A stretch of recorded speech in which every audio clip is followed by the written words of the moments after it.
Football Delhi president writes to FIFA urging them not to take adverse action against India.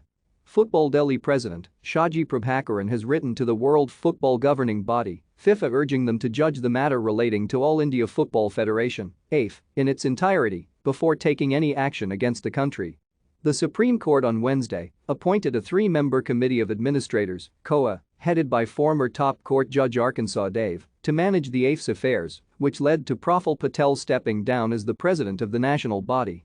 Many followers of Indian football fear that the AIF could be facing a ban very soon, considering that FIFA have a zero-tolerance policy when it comes to external interference in the functioning of national member federations, which could also see them decided to move the Under-17 Women's World Cup from India, which is scheduled to take place later this year.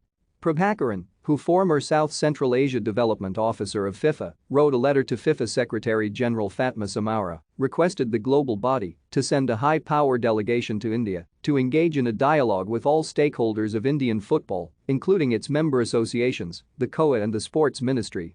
I request you that any adverse measure must not be taken against India, and FIFA must review the circumstance in its entirety before reaching any decision.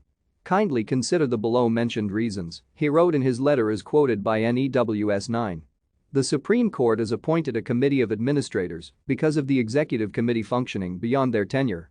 The court passed this order as there was no other way the executive committee could have been prevented from functioning further.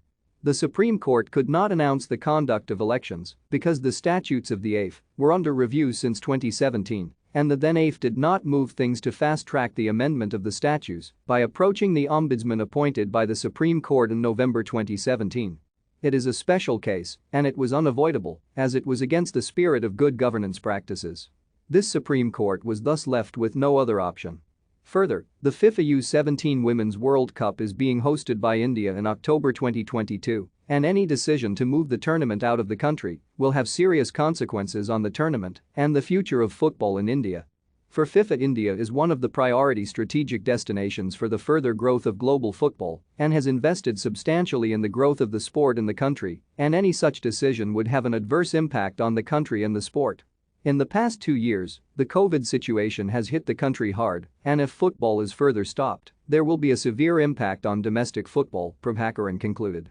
FIFA and the Asian Football Confederation (AFC), for their part, are yet to comment on the recent changes that took place in the AIF, and it will be interesting to see whether they decide to take action or ban India in the near future.